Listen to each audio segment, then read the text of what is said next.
Leitura do livro Porcos na Sala, Manual Prático sobre Libertação. Capítulo 19. Sugestões práticas para o ministro de libertação. Como é que alguém, na prática, realiza o ministério de libertação? As sugestões feitas neste capítulo não são de agir. É nosso propósito compartilhar o que temos conseguido aprender pelo estudo, pela revelação e pela experiência. Insistimos que cada pessoa que se engaja no Ministério de Libertação deve estar aberta às instruções e à orientação do Espírito Santo. A sala e o equipamento. Quando o encontro é planejado com antecedência, um lugar apropriado deve ser escolhido. Deve ser uma sala separada para não atrapalhar os outros e para que os outros não atrapalhem. Devem ser providenciadas cadeiras suficientes para cada pessoa presente. Uma cadeira simples será colocada no meio para facilitar a chegada dos membros da equipe ao paciente, de modo que, quando os demônios saírem com vômitos e tosses, devem estar equipados para tomar conta dessa possibilidade. Uma bacia de plástico ou um cesto de papel deve ser providenciados, bem como uma caixa de lenços de papel. Para as anotações, deve-se providenciar um caderno e caneta. Entrevista preparatória. Vamos supor que o candidato à libertação não está sendo pressionado pela família ou amigos e se prontificou à libertação. Já foi explicado que honestidade e humildade são as chaves de uma ministração eficaz. A pessoa tem de saber claramente que aquilo de que se torna conhecido na sala de libertação é feito em plena confiança. A sua história não será espalhada em nenhum lugar. Porém, os libertados devem ser encorajados a testemunhar do poder e do amor de Jesus Cristo.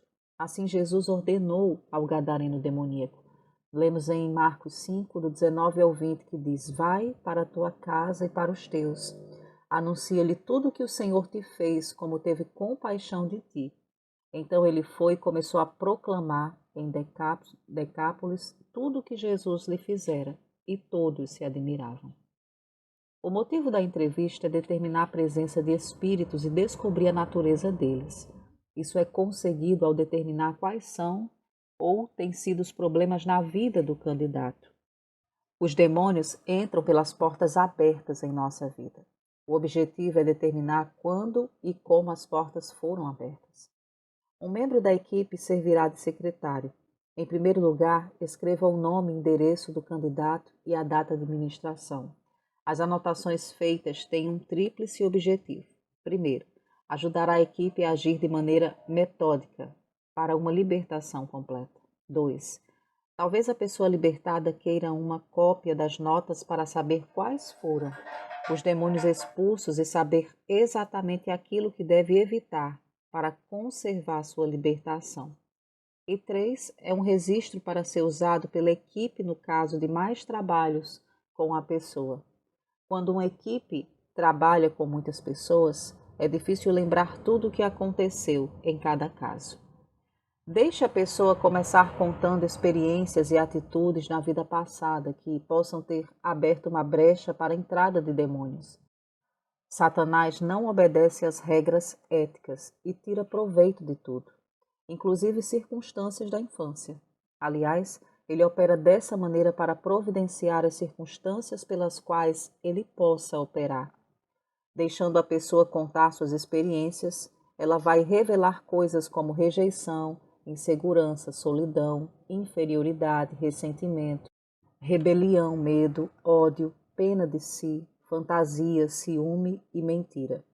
O candidato deve insistir que algumas dessas coisas não são mais problemas em sua vida. Pode ser verdade, mas inúmeras experiências têm provado que, uma vez aberta a porta para certo demônio entrar, ele fica até ser mandado embora. Ao tornar-se cristão, sua vida espiritual se desenvolve e seu poder aumenta para combater os demônios. Não quero dizer que isso indica que os demônios se desanimam e saem.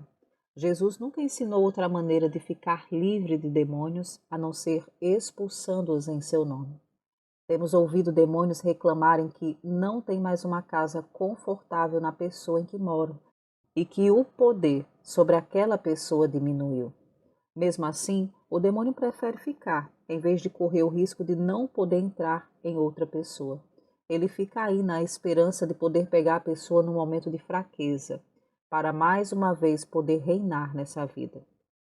Os problemas que alguém tem no presente geralmente têm suas raízes na vida passada. Por exemplo, pode existir tensão e contenda entre marido e esposa. Isso pode vir de um espírito de rebelião que entrou na esposa quando ela era pequena, ou do espírito de ressentimento que entrou no marido quando ele era pequeno. Esses são os tipos de fatos que o bate-papo inicial ajuda a trazer à luz. Quando o demônio é discernido, comece a procurar seus companheiros. Por exemplo, a pessoa poderia dizer que tem um problema como timidez. Os espíritos acompanhantes podem incluir insegurança, inferioridade, acanhamento e pena de si. Ao discernir colônias de demônios, ponha-os junto numa lista e trate da colônia toda quando expulsá-los. Se um deles ficar, tentará abrir a porta de volta para os outros. Há várias coisas que impedirão a pessoa de receber libertação. A mais comum é a falta de perdão aos outros. Quem tem qualquer rancor para com a outra pessoa, morta ou viva, não pode ser liberta por completo. A razão disso é notada em Mateus 18, 21 ao 35. Uma vez que Deus já nos perdoou, temos de perdoar os outros. O castigo para a falta de perdão é ser entregue aos verdugos, os espíritos demoníacos. Isso pode ser consertado com facilidade se a pessoa fizer uma oração de perdão para todos os que possam tê-la ofendido. Envolvimento com o ocultismo é a segunda barreira ou impedimento à ministração. Essas coisas pertencem ao reino de Satanás e são abominações ao Senhor. Qualquer contato com o ocultismo, ainda que ligeiro, deve ser tomado a sério. Deve ser renunciado e com pedido de perdão a Deus. O mesmo é indicado se a pessoa for envolvida em qualquer seita religiosa ou religião falsa. Outro empecilho à libertação é o aborto provocado. Se uma mulher provocou um aborto, deve confessá-lo como pecado de homicídio e receber o perdão de Deus. Qualquer homem responsável por um aborto provocado deve confessar sua parte nisso. Uma vez eu estava ministrando a uma conhecida. Sua libertação ficou parada e os demônios se recusavam a sair. Naquela noite Deus me acordou e me deu uma palavra de conhecimento. Aborto. Conheci essa senhora de tal modo que sabia que ela não tinha sofrido um aborto. Mas no dia seguinte perguntei se ela tivera alguma conexão com o aborto. Ela queria saber como eu sabia disso e contei como Deus tinha me revelado o fato. Então ela me contou que 3 meses antes uma vizinha tinha feito uma visita à sua casa. A vizinha estava grávida pela 4ª vez e ela não queria outro filho e pediu sua opinião sobre o aborto. Ela aconselhou a vizinha a submeter-se a um aborto. Ao entender que isso era errado, ela confessou e o resto dos demônios começou a sair. Algumas pessoas bem experimentadas no Ministério de Libertação testificam que adultério inconfessado impedirá a ministração. Alguns dizem que o pecado tem que ser confessado à pessoa ofendida. Minha experiência tem mostrado que isso não é uma regra fixa, uma vez que demônios de lascívia e de adultério têm sido expulsos de pessoas que não confessaram ao esposo ou à esposa. Todos nós sabemos que qualquer tipo de pecado tem que ser confessado a Deus antes de ficar liberto. E a minha convicção particular é que alguém deve estar completamente aberto para confessar o adultério à esposa ou ao marido, se o Senhor indicar. Talvez nem o marido nem a esposa estejam preparados para ouvir tal confissão. É necessário sabedoria. Nosso objetivo é não dar lugar ao diabo, quer seja pela falta de confissão ou por uma confissão inoportuna. Oração de libertação. A oração é especialmente apropriada na hora da libertação. Qualquer dos presentes pode dirigi-la, mas antes de começar a oração propriamente dita, o candidato também deve orar. Para facilitar, resolvemos ter uma oração por escrito. Cada membro da equipe tem uma cópia em sua Bíblia. A oração que usamos foi composta pelo Dr. Derek Prince e é a seguinte: Senhor Jesus, creio que Tu morrestes na cruz por meus pecados e ressuscitaste da morte. e tu me redimistes por teu sangue e pertenço a ti, e quero viver para ti. Confesso todos os meus pecados, conhecidos e desconhecidos, lamento-me por todos eles, renuncio a todos eles. Perdoo a todas as pessoas que me ofenderam, do mesmo modo que quero que tu me perdoes. Perdoa-me agora e purifica-me com teu sangue. Agradeço-te pelo teu sangue, o sangue de Jesus, que me purifica agora de todo pecado. E chego a ti neste momento, como meu libertador. Tu sabes minhas necessidades especiais, aquilo que me amarra e que me atormenta, que perverte aquele espírito maldito. Reivindico a promessa de tua palavra. Todo aquele que invocar o nome do Senhor será salvo. Clamo por ti agora. Em nome de Jesus Cristo, liberta-me, ó Senhor. Satanás, eu renuncio a ti toda a sua obra. Eu me desligo de ti, em nome de Jesus Cristo, e te mando deixar-me agora, neste momento, em nome de Jesus Cristo, o Filho do Deus vivo. Amém. Tomando autoridade sobre poderes espirituais. Já mostramos no capítulo Nossos Inimigos Espirituais que poderes demoníacos são colocados numa escala de autoridade.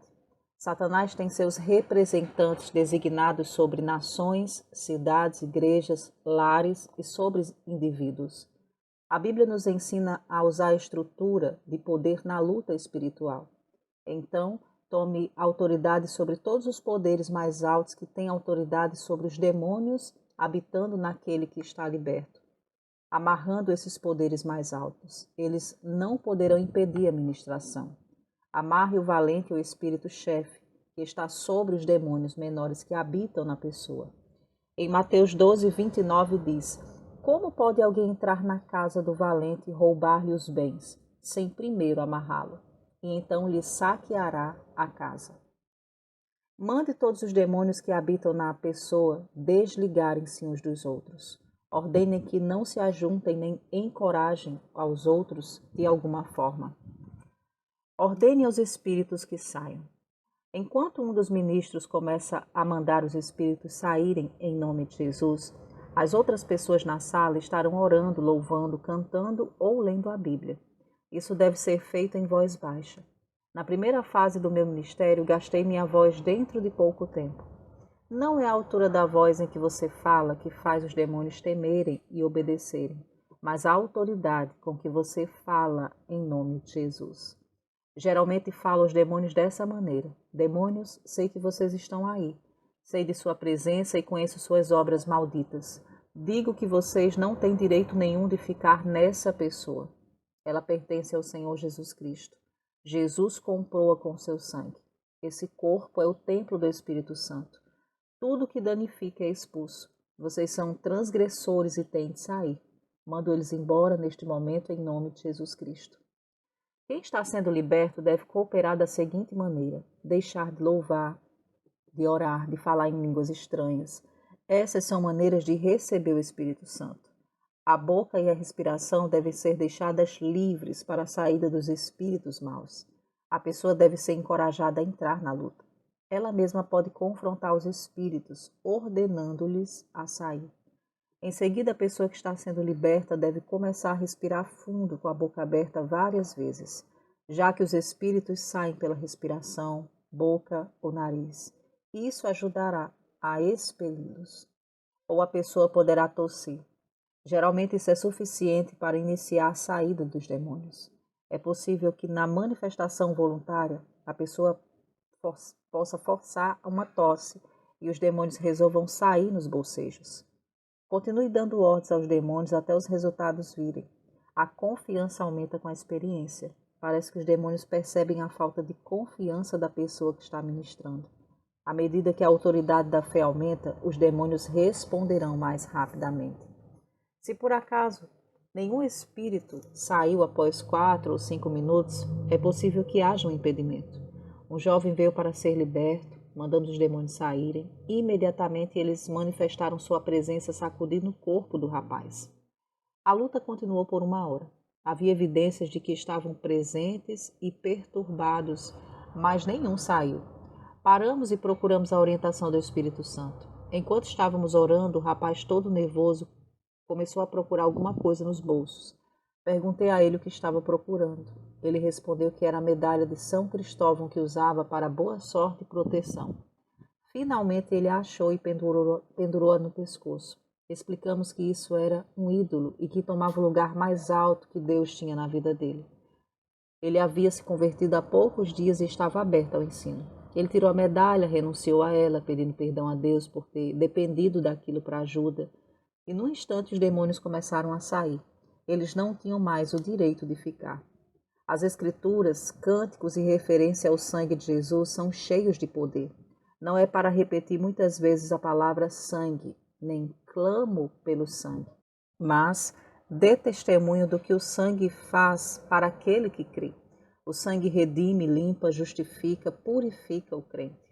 Pelo sangue de Jesus, todos os nossos pecados são perdoados. Certa vez, quando estávamos ministrando a uma jovem sobre o sangue de Jesus, os demônios nos imploraram que parassem de falar e de cantar a respeito do sangue. Um demônio disse: "Eu não aguento ouvir essa palavra." Mandei o demônio dizer-me porque ele não aguentava ouvir sobre o sangue de Jesus. Estou ciente de que não vamos aprender teologia com os demônios, mas ele falou a verdade, disse-me. Porque é tão vermelho, porque é tão quente, porque é tão vivo e cobre tudo. Refletindo sobre o assunto, entendemos que o sangue vermelho é sangue vivo, sangue quente é sangue vivo. E sangue de Jesus é vivo, por isso é poderoso ainda hoje. Tanto quanto naquele momento em que foi derramado na cruz do Calvário. É o sangue da reconciliação.